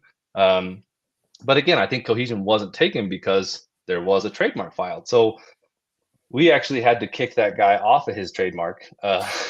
And we did that because so he had filed, as I learned, and I ended up knowing somebody that knew this guy too, but he had filed his trademark incorrectly. So it was kind of like a technicality, but he was a home brewer that had filed a trademark for a commercial brewery, and as y'all know, you can't legally sell homebrew. So we essentially contacted the U.S. Patent and Trade Office, and I had also heard through the grapevine from a friend of a friend. They snitched on him, y'all. They snitched. I had heard this guy that knew him said he's never starting his brewery. He's not going to do it. He's a home brewer. He thought maybe he would do his brewery someday, but he's not going to do it. So you can have, like, you could take the name, and I don't think he'd be that mad about it. But he also was trying to, like, if you went to cohesionbrewing.com, the URL was listed for like $1,000. Like, he was trying to make money off this trademark he'd filed. But yeah, he had filed it incorrectly. So I heard he wasn't going to start a brewery. And so I basically talked to my lawyers, and the same day we filed a petition to the U.S. Patent and Trade Office to say, hey, this guy's filed incorrectly, and also we're going to take the name. And so we filed for the name, and I think that's part of why it hadn't been taken, because people would look at that list and be like, oh, it's on there, but they hadn't gone to that next level to see, well, wait, who is this person? What are they doing? It was just Eric really liked the name. Yeah, that's what that means. Yeah, you like the name more than anyone else. Oh, yeah. I want Cohesion. Right. And Eric has a strong arm. Eric, like, let's go ahead and strong arm this gentleman. If it's filed incorrectly, it's I mean, we did it legally, but it's still a arm of strength. So you guys didn't have any other names. I'm assuming that there was no other thought. There was not a backup. No, at that time there was no backup. That is correct. It would have been called The Man Who Stole Cohesion. The man who tried to steal Cohesion. Or you could have found a Czech word for cohesion and used I tried that. The trademark, I learned the US trademark covers foreign languages. So if you try say like Apple, right? If you tried to start a company that was called Apple in French to continue our French lesson, Apple would say, no, we have Apple in all the languages. Like, you don't get to just call it. So that's just part of the trademark, is that it is in all languages, not just English. Correct. Correct. You gotta make up even if you make up a new language, it's under that one now. And there's some bubble around cohesion too. Like, you can't say like cohesion-y brewing, like cohesion-ish brewing. Like, you can't, that's also not gonna fly. So you get some bubble of protection around your name once you trademark it. But it's not I learned a lot about trademark law. So well, there you go. Yeah. I learn something every day. I definitely wanted to rather change the name to Spanish. I mean, to Spanish or English, or if you guys are wondering what Apple meant in French, it's La Pomme. La Pomme. La Pomme. So they be like, nope, nice name. no La Pomme. What if it's like a clothing company now instead of tech? La Pomme. So different. So you can do different industries. So that's the other thing about trademark, is we had to trademark it as beer, but there's also merch. There's also electronics. So like when we make some merch, if we have a cool phrase that we want to trademark, we would have to, even if we have that in beer. So we have the tagline, "Foam is beautiful." That's one of our taglines. And we use it on our growlers and stuff. And so we've trademarked "Foam is beautiful" for beer. So no one can make a beer called "Foam is beautiful." They can't put it on their can, but we don't have the trademark for merch. So if somebody wanted to make merch with it, technically right now I'm unprotected. Like, I can't really go after you. I might have some case, but it's not as strong. So it's like, to cover your ass, all these different places, it's also like $1,500 every time you want to trademark something. So if you want to cover everything, you got to do it like 5 different times. Right. So I can have a foam party company and call it "Foam is Beautiful." And people, I can't touch it. Yeah. And if I make merch with foam Foam is So beautiful. you could just put foam on there. It would it doesn't have to be, or it would have to be the full phrase for me to be even have any case. But I would have to still trademark it. So, right. but those those lawyers figured out how to get paid. That's for sure. They definitely found the way to every time. Every time. Yeah. Yeah. Now I'm also curious to know, like, we found out from Mr. Lemon actually when he first was on our podcast, as well as our homies in Philadelphia, about the what is it? I don't know how to correctly pronounce it. Milkland pour. Do you do that? Oh, Mliko. There you go. Do you do that as well? Yeah, yeah. So that's kind of the last element of all the Czech pieces is the service, right? So we have, if you go to, it's different in every place, but at the highest level, I think, of Czech beer service, they do a couple things that are unique. They have the right size mug. They're very, very intentional about cleanliness of that mug. They also soak the mug in a cold water bath to chill the temperature of the mug down to the temperature of the beer before you drink it. And then they offer a variety of styles poured through a Lucre faucet. So one of those is the Mliko pour. So we offer the half-liter Mliko pour, and then we also offer what we call foam shots. So we have like a little 5-ounce glass, and we'll do the Mliko pour and foam shots because a half-liter is a lot for people. So just like Human Robot does the tubes, right? They do foam tubes. Like that's a smaller format that I think is a little easier, because that's definitely, again, another confusion point. If we serve somebody without telling them anything, just a glass of foam, they're gonna look at it and be like, "What the fuck is this?" Right there. They are not. They are not. It is so. When I first saw it, I said, "What the fuck is that?" I'm like, I'm like, I can drink this, and then they're like, just drink it. I'm drinking. I'm like, why does it keep going? It just never stops. I saw this. Yeah, it's a lot more going on. Mm-hmm.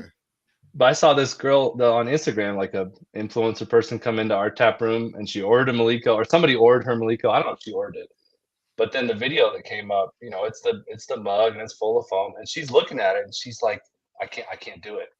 And she, like, I legitimately think she thought that the foam was just gonna fall on her face, like when she tipped the glass back.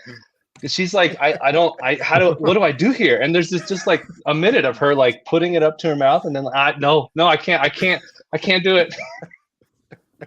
And it was that foam is different. It's a different experience.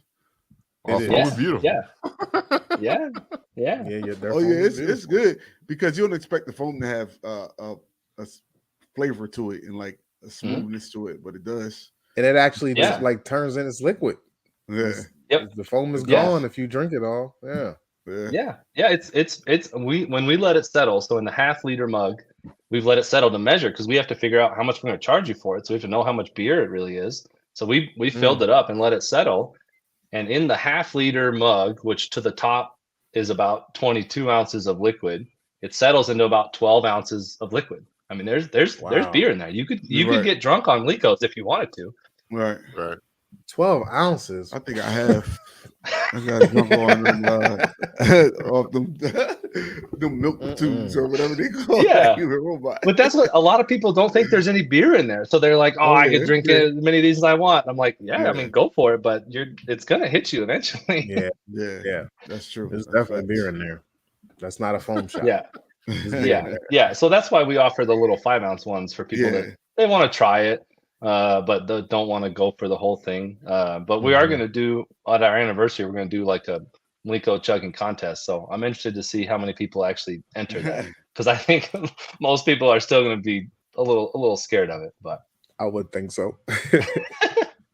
Well, speaking of your anniversary that you brought up, like when is the anniversary, and like what do you have planned for the anniversary?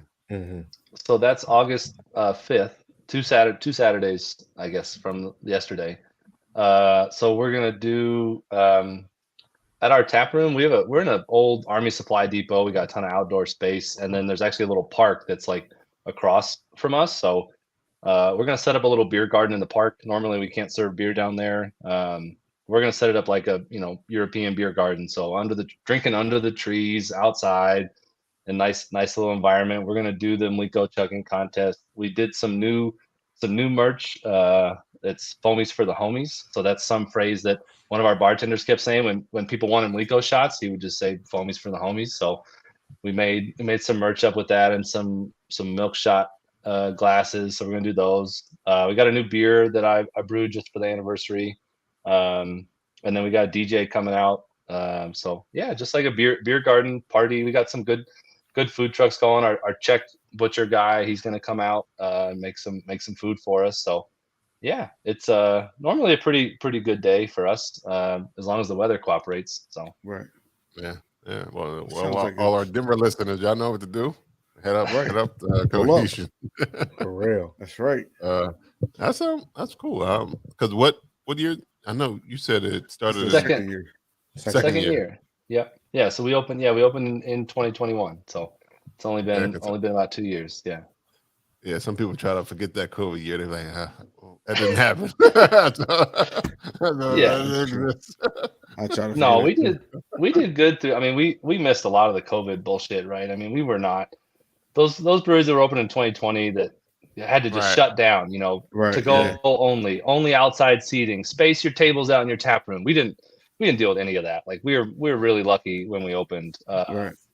The day we opened, there were no restrictions. We could have as many people inside as we wanted. No mask, no nothing. So we were pretty lucky. Yeah, because that's true. Because a lot of people that came on who started like January 2020 was like, what the?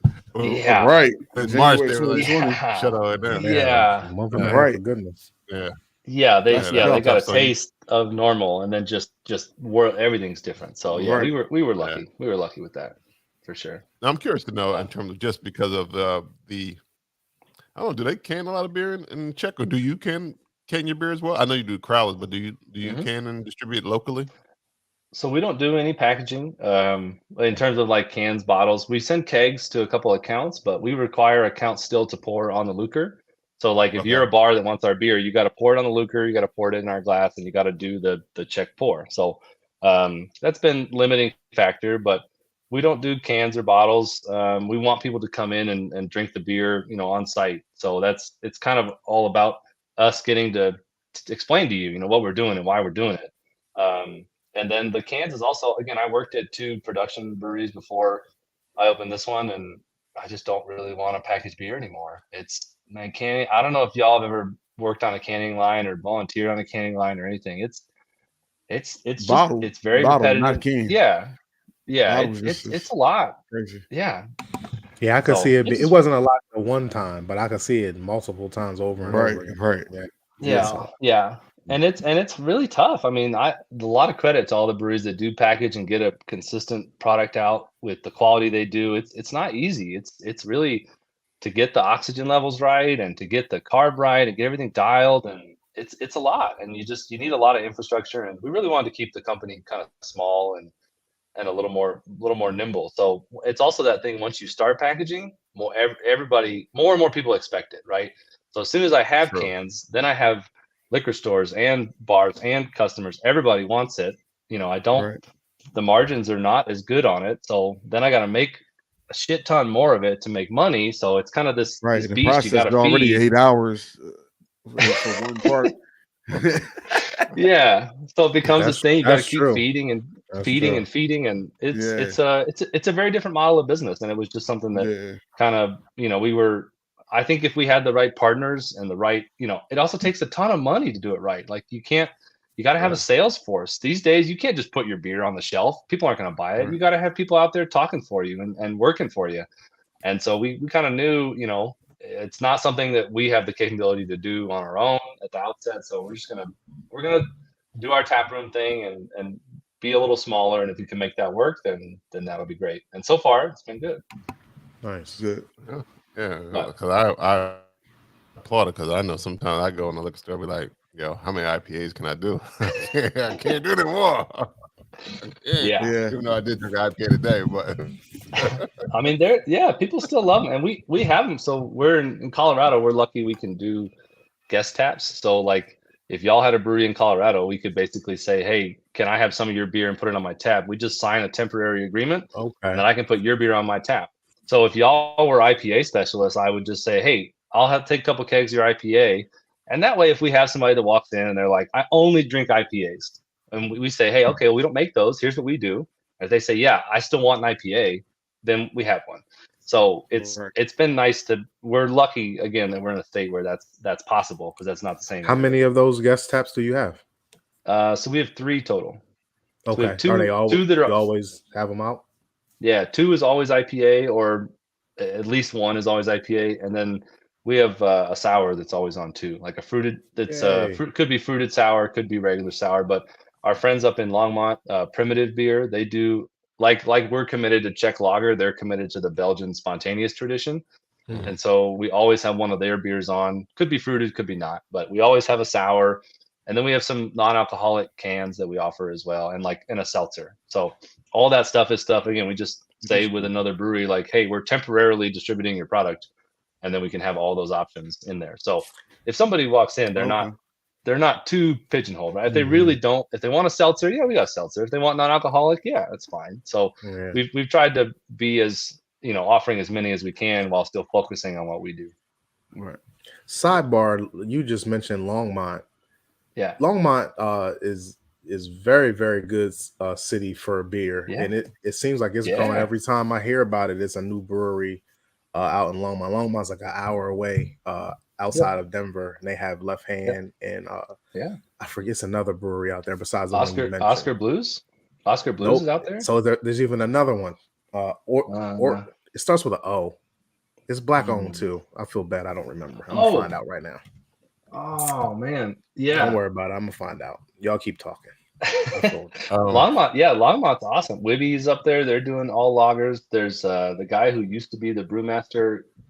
I think that one's in Longmont. Maybe it's not Longmont. That one might be in Fort Collins, but I know nothing about Longmont. Thank you. It's just a great place to go outside of Denver that still has a lot of craft beer to offer. Yeah. And like that close proximity, Longmont's not big at all. No. So all the breweries that are in there they're walkable and very easily drivable. There's also like this really, really great pizza spot there, Rosalie's Pizza. I go to Longmont. Start like my main goal is to get that pizza. I've driven that hour just to get that pizza before. So that place is also worth adding to your checking out on your Longmont rotation. Right. No worries. Thank you. Now I'm curious. No, I know you like you said we were we met you technically in Nashville, but we also interviewed you in at Log Jam in Philadelphia. Do you do a lot of appearances at lager and lager festivals? Yeah. We've basically, if there's a lager specific event that we feel like we can make it to, we try to. It's also, that kind of becomes some of our marketing budget, right? Is like getting out to these festivals and telling people what we're doing, because we don't right now, not doing cans and bottles. We don't make any money unless you come into our tap room, right? That's how I make money. So to get people to know about us who are beer travelers like y'all are, we like to go to these events and other places because we get so many people that come into town for traveling. We're not crazy far from off the airport route. I mean, it takes forever to get into Denver from the airport, but we're not far from like most people's route into the city. So we love to go to these fests because we know people are going to travel to Denver, and we want them to think of us when they do travel to Denver. We know we're a beer destination as a city, so we love to do these events. Plus, it's just a ton of fun. I mean, I love traveling for beer still, so it's a great opportunity for me and my wife to get out, go to festivals, hang out with people, make some connections, and just chat about beer, try other people's beers, and especially again, something like log jamming is a no-brainer, right? Those guys we're talking about lagers. This is some of the best lager producers in the country. If you invite me to be a part of that, I'm happy to be there. I'll figure out a way to make it work. So it's when, especially since we're so new and we're still coming up, when somebody like Schilling, same thing. When they say, hey, you want to come pour beer at Schilling? I'm like, hell yeah, I do. Like, you guys are awesome. So we feel kind of honored to get some of these invitations, and if we have the beer and we can make it work, why wouldn't we? So we do. I would say we do about 5 or 6 of them a year. So okay. Does it seem like you seem different as a brewer to me? It seems like you're such a most brewers that have their own brewery, they're so inclusive to their beer at that particular time.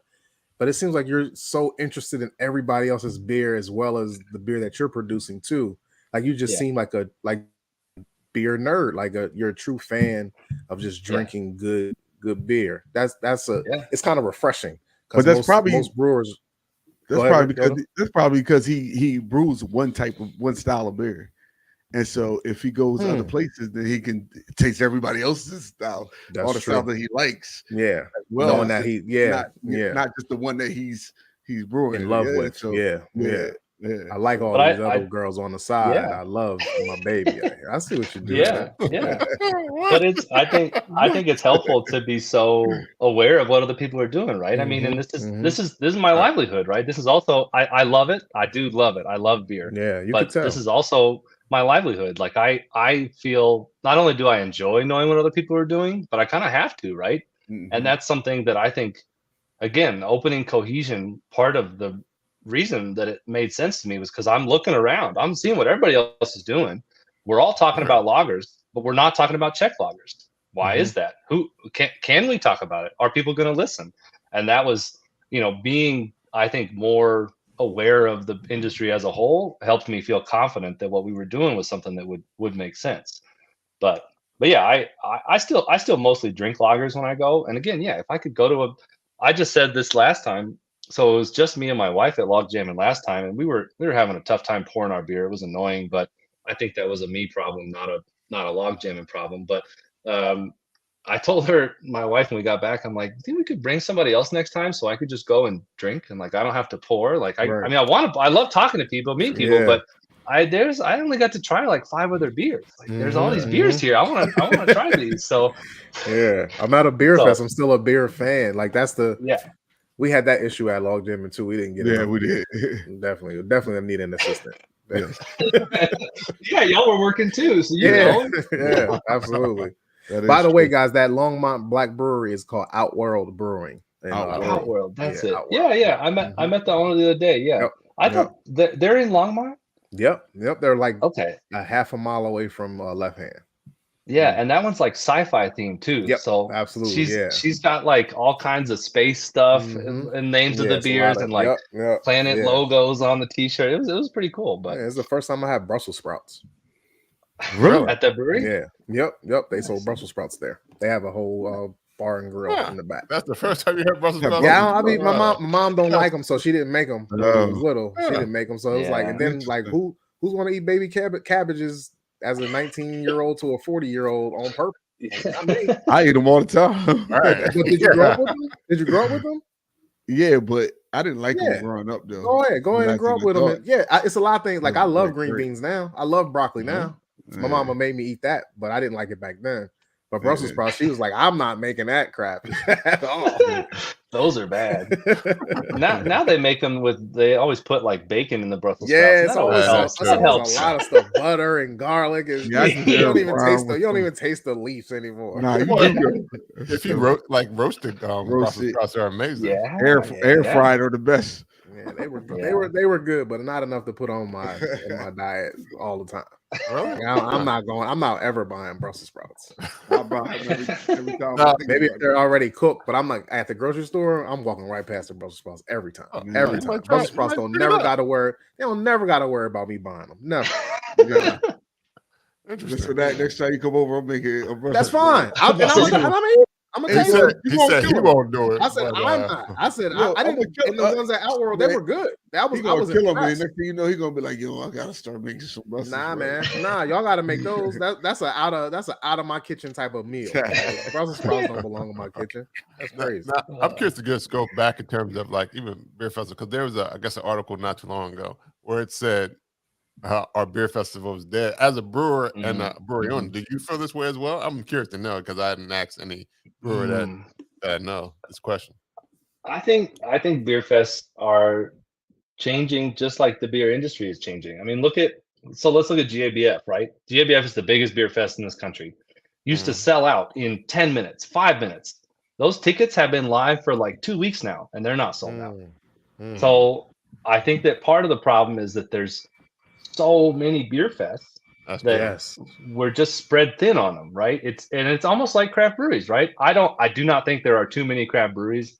I think that this country could still support more. I think that good beer is always going to be welcome, but I think you see some thinning out of people across the country where, okay, if you weren't doing things at the top level, you may be having some problems. But I still think there's always room for a great beer fest or a great brewery or a great beer, right? If you bring your A game, there's room for that. And so I don't think fests are dead, but I think we have a lot of fests where it's like, and I see them in Colorado, and we get invited to them, and sometimes we go and sometimes we don't, where it's like random town X brew fest, and you're like, okay, this is great. Like, well, tell me more about your brew fest. Well, it's just in the park. Okay, like, well, are you going to pay for the beer? No, we're not paying for the beer. You just show up, and it's, you get a market exposure. Okay, well, why am I going to go to that? Right. And so as the brewer, there's all these fests where the fests are still operating on, like, it's kind of like people, asking you for artwork for exposure. Like, hey, we're going to do some competition, or, hey, can I just like take your stuff and use it to promote my thing? Like, people are starting to realize across the board, you got to pay people for their work. Right. And like, I think a lot of these beer fests, they still operate on this idea of, hey, if you just come to our fest, there's going to be 3,000 people there, and you should just give us beer because we're putting you in front of people. And it's like, no, that's not how this works anymore. Like, we need to get paid. We need to have people paying for our beer and treating us well. Like, I can go to Log Jamming where they pay for my beer, they feed me, they throw me an after party, or I could go to this fest in this little town near me where I don't get anything, right? I can't even find a bottle of water to hydrate myself. Right. So I don't think beer fests are dead. I think they're changing, and I think the game is continually being raised. I mean, the bar is set higher and higher by people like the Human Robot guys, and what they're doing with Beer Fest to bring that kind of environment together it's a lot of work. I mean, it's a ton of work. I think that is true. I think it is definitely I think even if you have like a theme, like if you really have put it together, like Logjam as well as Irie Jungle in Trippin' Animals and stuff like that, where they really curate the actual events, even how they treat the brewers as well, because they have the after parties and the before parties and all that kind of stuff. So it is and a lot of times if you look at Beer Fest marketing, a lot of times it is showing the beer. Who's going to be there? It's like how as Black folks, we always want to know who's going to be there. We're all going to be there before we show up. We want to know 100%. What the breweries are like. Yeah. So I think some of that has to do with it. Like, oh, I never had this brewery, so I definitely going to try to come out and check it out. But you don't get that unless you treat them right? You don't get that list. So it's kind of like, if you don't have one, you're not going to get the other. If you don't pay for my beer, the people who are going to draw people like y'all to come to the fest, they're just not going to come. So I think you see Beer Fest failing because of that, and it's it's kind of like this, you get what you pay for, or that kind of mentality is starting to come home a little more in beer, and it's like, if you're going to pay to have all these people here or have them show up, then you're going to get the people, but the people aren't coming unless they know it's worth it. And that's both brewers and attendees, right? That's everybody.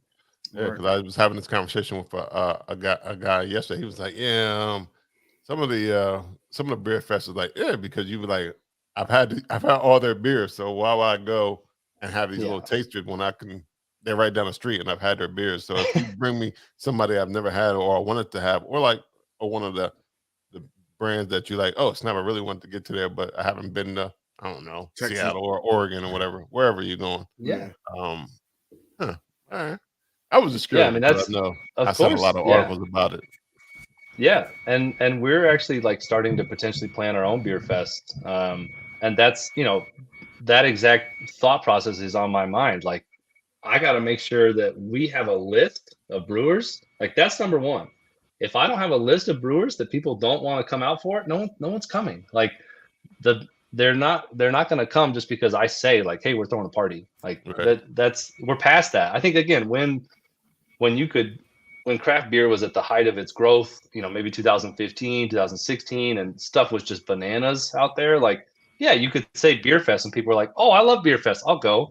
But the industry is growing up a little bit, and everybody wants, I don't have and especially post COVID, I think we all value our time so much more that it's like, well, I'm not going to go to this thing unless it's worth it, right? Unless I know who's there, and I want to go hang out with them. Right. I think beer has to take a little page out of like wine festivals and food festivals. But there's so much more to do than just eating, drinking the wine or eating the food. There's just so many more installations and things that are engaged. Your attendees. So all right. I'm sure y'all have been to some beer fest that you haven't. I mean, that are just like where it's like, I don't like anybody, or the beers run out, or the lines are too long, or it's hot as shit, and there's nowhere to stand. Like, there's all these things that can just shut. Nowadays, you're just like, oh, I'm not fucking with that. Like, why would I go there? Right. Yeah. That's true. He thinking of that beer fest. Beer fest right there. Y'all have been to that beer fest where there's just lines. It's just lines everywhere. And it's like, I paid $80 so I could come just stand in this line and then get 2 ounces of beer and go stand in another line. Like, I'm not doing that. Be five people before the beer, and they're like, "Oh, we're done. It's all foam now, and this ain't the foam you want." It's not the good foam. No, this ain't the good foam. With your glass. I'm sorry, we kicked. Oh shit. Yeah. Standing there for 3 hours. Yeah, I mean, it's terrible. But how many fests do y'all get to a year? Do you guys go to a lot of them, or is it not something that we go to a lot of them? I don't know as yearly how many, but we do go. Yeah, the average keeps going up. Yeah. There's more and more that get done. Well, and there's more and more that pop up, and someone that like, yo, we definitely want to try that one, but sometimes they're all on the same day, which is actually I don't know how they like. There should be a beer fest calendar where we like, all right, it's like, especially if they're like local, the beer like guild, right. They're in a decent If vicinity. they're in what we call the tri-state area here, y'all can't do it on the same weekend. Yeah, that's true. Y'all gotta be like, and y'all gotta be like 3 weeks to a month apart. Like, you can't do it back to back weekends either. I'm not coming back. I don't know, back to back I might do, but it's a lot, man. Back to back is a lot. Like, we can't tell Eric to come back to back. Like, Eric do Philly. Can Eric do Philly in DC back to back weekends unless he stays on the East Coast? Pretty much. We're doing it. We have a stretch coming up this fall where I'm doing like. Never mind. It doesn't do it. You can do whatever you want, guys. It doesn't matter. It's a lot though. I'll tell. I can't. Yeah. I do like 2 or 3 max in a row. I was staring down. We were set up to do Schilling and then Snallygaster and then Burial down in North Carolina, and that was back to back to back. And even like in February, I was staring down that set of 3 weeks, and I'm like, God damn it, man! I am. September's coming, man. It's coming. But what would you? So knowing that it's coming, what would you rather have? Would you rather have one that you're going out of town for every month, or like being out of town for 3 straight weeks and maybe having to go back and forth once or twice? I mean, I don't know. You like you said it. I love doing this stuff. I love traveling. I love getting on a plane and going somewhere new and exploring new stuff. So I'm tired. I'm exhausted, but I'll be there. You know, I don't. It doesn't really matter to me. If it's friends of mine, if it's people I want to support, if it's a fest I think is fun, I'll get my ass there. Like we'll figure it out. But it's. Like that.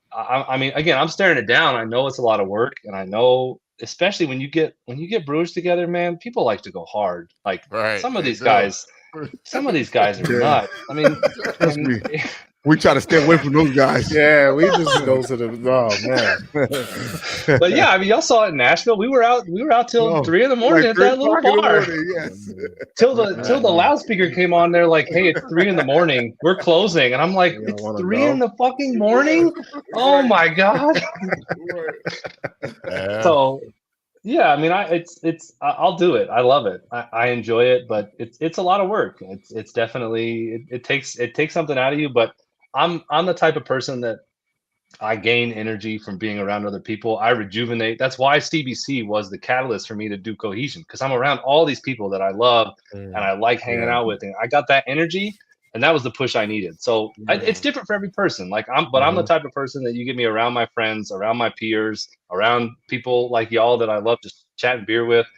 And I leave this conversation. I'm like, yeah, let's go do something, right? Like, and it still is draining because you're, especially at a fest, you're drinking alcohol all the time. But the hanging out, the being with the people is worth it, and it's always something that I'm a little bit, in a way, recharged, rejuvenated. I got new ideas, I got new thoughts. So I like it enough that I'll knock it out. I feel like if I did like 4 or 5 in a row, I'd probably tap out. But definitely. Right. Well, I haven't tried that yet. Speaking of it, because I know you mentioned 3. So are you actually still on the East Coast area? Are those the 3 you still will be attending this year, or have you gave one away? You're like, I can't do all of them. Snally changed the dates on us, so they had a date, and I guess the city now. Well, they just moved it, so that was October 7th. I think I got the email, and we were going to go, and then that was before Tim had talked to the city, and they had some issues with the police department, and they were like, "No, you now, even though before we said you could, now you can't shut down this street, right? It's on the Mall of America. It's got to be policed and regulated, whatever." So the police department, I think, said no. Actually, we can't do it that weekend after they told them they could, and then it conflicted with another one. So I dropped Snallygaster, so it won't be there this year. But because that is October 14th, I think, or something like that. Yep. So it was looking at the 7th, and now it's 14th, which is the we're going to be in Asheville at the Burn Pile Festival. Okay. So I have 2 out of 3 now. So we're doing Shilling, and then Asheville in the fall on the East Coast. So people on the East Coast can get some Cohesion beer. Yeah. Yeah. So how does the beer get out there? How do you guys just ship it out? Like it's just a regular, like we gonna mail a keg or a half a keg out? Okay. So we try. So part of the thing that makes it worth it, right? Because those single kegs, it's not really worth it, right? And if you're just doing a fest, so they have plastic one-way kegs. So instead of the metal ones, we can just fill the plastic ones, send it out, and then once it's done at the spot, they just throw it away or recycle it. But we've now tried to set up, so you have to sign with a distributor to get in the states, right? So we have to find a distributor, we have to talk to them, we got to get registered, then we get in the state, and then our goal is to basically find 2 or 3 bars, or if breweries can do it, and we send more than just the kegs for the fest, so that we have beer around town, and then we get enough money to help cover the cost, right? It's also better for the fest because if I send 1 keg, it all goes freight shipping, so it all goes on a pallet. And once you put it on a pallet, that pallet costs the same whether it's full or empty, right? The weight changes it a little bit, but mostly it's about where is it going to and how much space is it taking up. So if I send 1 keg on a pallet, that keg might cost a couple $100 to get out there. But if I send 20 kegs on a pallet, those 20 kegs also cost a couple $100 to get out there. So I also feel bad for the festival. If I only send 1 keg, that could be a $400 keg to them, and that's kind of a dick move to be like, hey, pay me $400 for my keg of beer, right? So we try and find places, accounts, bars, whoever's pouring that will take a little bit more of the beer. So like for log jamming, we sent beer to what's that? I forget the name of that. Khyber Pass Pub, which is closer to downtown, and then some guy all the way out in like an hour west, it's Thornton, Pennsylvania, a beer hall. He had a Luker and he was willing to take the keg, so he took like 5 or 6 kegs too. So that's the way to do it. If you're driving, obviously you can bring it yourself, but I'm not driving. I'm not driving out to Philly every year. I hope not. It's not quite worth it. But so we've got some bars set up for Asheville. Yeah. So we got some bars set up for Asheville, and then New Hampshire one is kind of makes sense. I don't know. We don't have anything else set up with them right now. But if I can find something, we'll send our beer other places. But. Yeah. Nice. All right. Makes sense. So and Shillings and the Burn Pit and Burial. You can find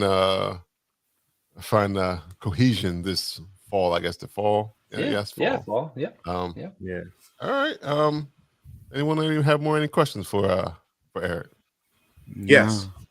Eric, does Pilsner Urquell, that's like the national American beer that's supposed to be the Czech beer. How close is that to what you guys are making and what's made in Prague in Czech? So the Pilsner Urquell that gets exported is a different beer. They make it differently what they export to the US. They also treat it a little differently, like on storage. So it's actually kind of funny. The box, if you buy a 12-pack of Pilsner Urquell, now it says on the box, we almost stopped shipping it to the U.S., but we figured some stuff out, and now we're happy to send it here. So I asked the brewmaster when I was there, because the beer, it has gotten better. What we get here has gotten better. I asked him, like what did you change? What's different about what you used to send? And he said, well, basically they didn't store it cold the entire time they sent it here. So it was from Pilsen, had to get to a port in Europe because Czech Republic's landlocked, so it had to get to a port, and then it had to get on a ship and go across the ocean. And the whole time, again, it's not cold. It takes about a month, maybe 6 weeks. They said they would send it to Mexico. Damn. It would sit in a warehouse in Mexico at 105, 110, unrefrigerated, unair conditioned warehouse. It's super hot in Mexico. Yeah, all the time for like a week. For like a week, it would sit in this warehouse over 100 Fahrenheit, and then they would send it to the distributor in the U.S. where it would go wherever. So this beer got destroyed. Just like you put a beer, hot, not warm, hot for essentially 2 months. Like that beer's fucked. Like it doesn't matter what it is. It's not going to taste the same. Right. So they're much better now. So they were doing that for years, going on for years. And they almost stopped sending it here because they would come over, they would taste it and be like, well, this isn't right. It's like, well, guys, yeah, you gotta ship it cold. So they figured that out, and it's much better. But the biggest difference between the beer in the U.S. and the beer in the Czech Republic for Pilsner Urquell is diacetyl. So the beer in the Czech Republic contains diacetyl, 100%, and it's a contentious thing here in the U.S. Brewers putting or having diacetyl in their beer. Diacetyl is an off flavor that kind of tastes like butterscotch, buttered popcorn. And so most U.S. brewers don't like it. They think if you have a beer with diacetyl, trash, like immediately not good. But it is a important component of the Czech Republic and of their beers. And there are some process steps that they do that it makes sense why it's there. But the beer they brew for the U.S., they also know that. So they make a beer without diacetyl in the Czech Republic to send to the U.S. because they know that if it had it, it wouldn't be accepted here. And then for us, like how our beer differs from Pilsner Urquell. So it's a very different beer, I think. It's one of the things I love about the Czech styles is that even though we have 12 degree, that's the style, right? And we have some parameters here. You can look at the BJCP guidelines, the beer judge certification, and get a handle on what the style is going to be. There's actually quite a bit of variance between, is it maltier? Is it more bitter? Is it darker? Is it lighter? Did you use these kinds of malts? And there's a pretty wide spectrum of flavor profiles within this one style you can get. And so, I'm not trying to remake Pilsner Urquell in the US. I love that beer, heavily inspired by the brewery. But I can't make it here. I don't have the same raw. They make their own malt still. So that's one of the few breweries in Czech that still does make their own malt. I can't get that malt. They also select their own hops. Like they get to pick a single lot of hops. I can't do that. And then they still to this day use some copper tanks in their brew house, which and they use direct fire. So instead of like we use steam jacketed tanks to boil our stuff, they have a giant flame on the bottom of their copper kettle, essentially really accentuating that caramelization of flavors, that Maillard reaction we were talking about.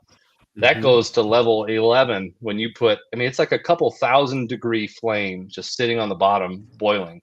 So they have a pretty unique process, even in the Czech Republic and even to this day, that's hard to replicate. But I think one of the things that I also love about that beer that I do try to bring into ours is the bitterness level. So Pilsner Urquell, one of the things I love about that beer is that it is a simple and easy drinking beer, but it has layers of flavor, right? It has these little waves you go through as you drink it. And so you have this, very malty approach. It's a little bit sweet. Then you have diacetyl kicking in there. And at the end, you have this lingering bitterness that kind of hits your tongue and just stays for a long time. And what that does is it makes you want to take another sip, right? You have this bitterness sitting on your tongue for so long that you're like, I got to get that bitterness out. Where's my beer? And you take another sip. And they built the beer that way. And they talk about when the Czech brewers talk about beer, they talk about drinkability. That's like their number one goal. And for Pilsner Urquell, that drinkability comes from this bitterness that sits and long enough that you need another drink. It's like salty and beer, right? Like I love this salty thing, but now I need something to drink. Oh, now I need the salty thing, right? So same idea with bitterness. And so with our 12 degree, I haven't got it yet. I've been swinging at it for 2 years and I haven't hit it yet, but trying to match that bitterness profile is definitely one of the things we're trying to do from Pilsner Urquell, from that beer specifically. But it's also, you can't get that. I haven't had a bottle or a can in the US that has exactly replicated that experience that I've had with that beer in the Czech Republic. So right. Now the passion that you speak about Czech beer make me want to go to Cohesion, and when I'm in Denver, like, hey, that's definitely a stop. Yeah, do y'all use the daffodils? The daffodils? You know what you said. That diacetyl. There it is. No. Y'all know that. No. So I kind of had when I was starting Cohesion, that was a question on my mind because I like diacetyl. I don't mind it. It is a part of the beer in the Czech Republic. Yeah, diacetyl. So you can't get away from it in the Czech Republic. Like it's there. You're gonna taste it, and especially in Pilsner Urquell. And so I said, this is an accepted part of the style in that country, but in the US, again, everybody hates it. And honestly, I was interested in doing it, but I didn't want for a second time to deal with all these other brewers telling me that I don't know what the fuck I'm doing, which is what happened with Hazy IPA, right? I already had that once. I had years of people, the outside noise being, they don't know what they're doing. They can't make good beer. This is a flaw, right? It's not because they knew how to create this. It's a flaw. So there was part of me that kind of looked at that, and we were opening Cohesion and said, if I open with diacetyl in my beer, that's going to happen again, and I'm going to have to deal with it and explain it. But unlike customers, the brewers don't listen. They would just make their own opinion, and they would just say, yeah, he doesn't know what he's doing. He's not making good beer. So I kind of wanted to prove to people that I can make this beer without it, and I could make it with it. So eventually we will add it in. We've had one collab that we did where we did add it into the profile, and I liked it. But at this point, I've proven to people, like, I can brew beer that doesn't have this flavor, but I know it can be added. I know how to do it. And eventually I have a plan to essentially quantify it throughout the fermentation curve, and then be able to stop it at a certain level so that I can know also what I'm presenting. And I just haven't had the time to run that experiment and like gather all those data points yet, but we will eventually do it and kind of challenge people with it and say, like, hey, again, if you were in Czech Republic, you would taste this flavor and it's okay. Like, if you don't like it, that's also okay. So we don't do it currently, but yeah, that's the long answer about why I haven't really broached it yet. Right. Cool. And now I have another question because of that. Yeah. In terms of ways for people can try, even just the name recognition and stuff like that, is collaborations like given a chance? Or do you do a lot of collaborations, or do you have some currently that people in different parts of it doesn't matter where they are, but do you have collabs right now that are either in cans or on tap somewhere? We brewed a collab with Human Robot. They were trying to send me some to try it out, just to make sure it was all good to go. So hopefully those cans show up pretty soon, and then that'll get released. As long as everything's good with it. But yeah, we do a lot of collabs. I love collaborating with brewers. There's definitely some parameters around it. It's like, the number one rule that somebody else told me is like, you shouldn't, as a brewer, you shouldn't collab with somebody unless you want to spend a day with them. And at the end of the day, that's really what you're doing. You're going to spend a whole day with this person or group of people. And I like again, hanging out with people is something I enjoy. I get energy from. So if I can find a friend of mine who's also a brewer that we want to nerd out about beer and other stuff for a day and create something together, yeah, let's do it. So yeah, we generally have about 2 collabs on at a time, I'd say, at our tap room. We only have 6 house taps, and I would say 1 to 2 of them are almost always collaborations. It's also because brewers, again, are very excited about this style, and we do so many things that other brewers can't or don't take the time to do. And so when they come to us, they get to play in traditional Czech lager range.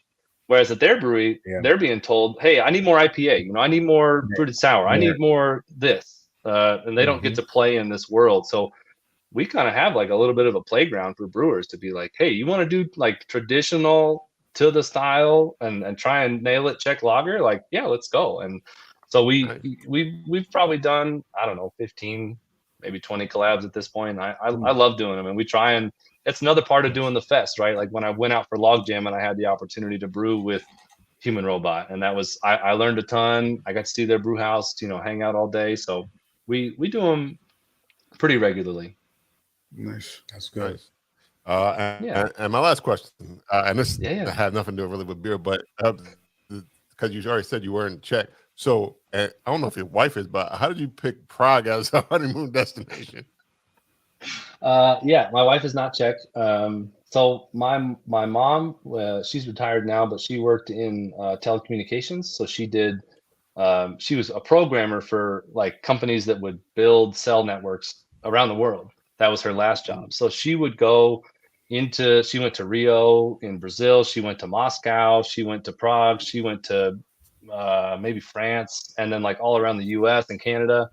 So she would go, and for a week or a month, she would live there and like learn how to or build the network on site for cell towers. And my dad would go because he got a free place to stay. So he would go like for a week of the time. And like while she was working during the day, he would go walk around town, and then they would have dinner at night and hang out. And then my mom would wake up and go to work, and my dad would go explore the town. So one of the assignments my mom had was in Prague, and my dad went and hung out, and he's like, yeah, I think you'd really like this. You guys should go check out Prague on your honeymoon. And their wedding gift to us was actually it was we didn't go on our honeymoon until 6 months after the wedding, but the gift was, we'll pay for your airfare and all expenses in Prague as long as we get to go with you to start your honeymoon.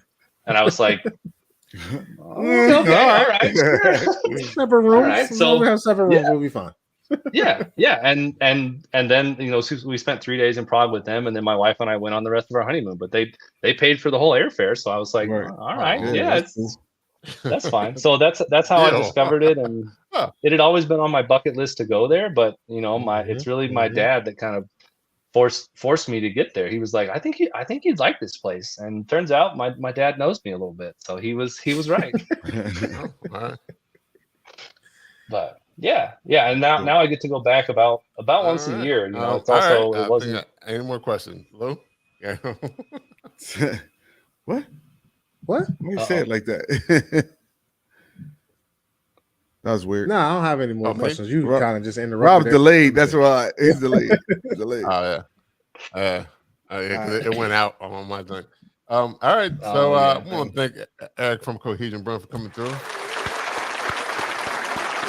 Thank you guys for having me. Yes. Yeah.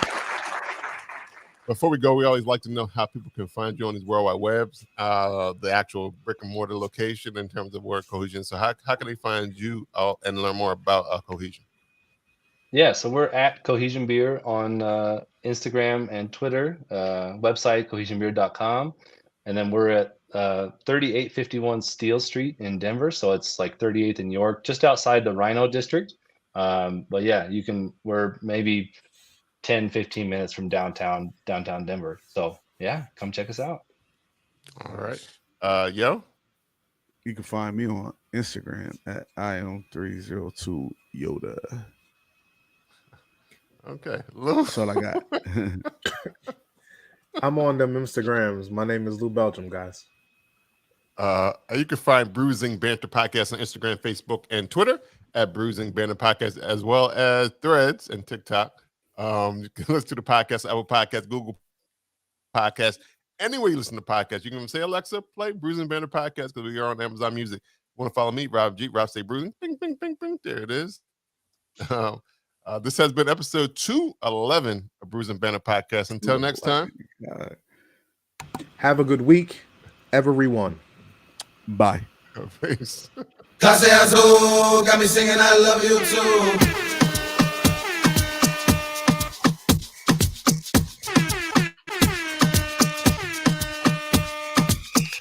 No more dares, only truths, girl. How about we go up shelf? We not drinking Casa.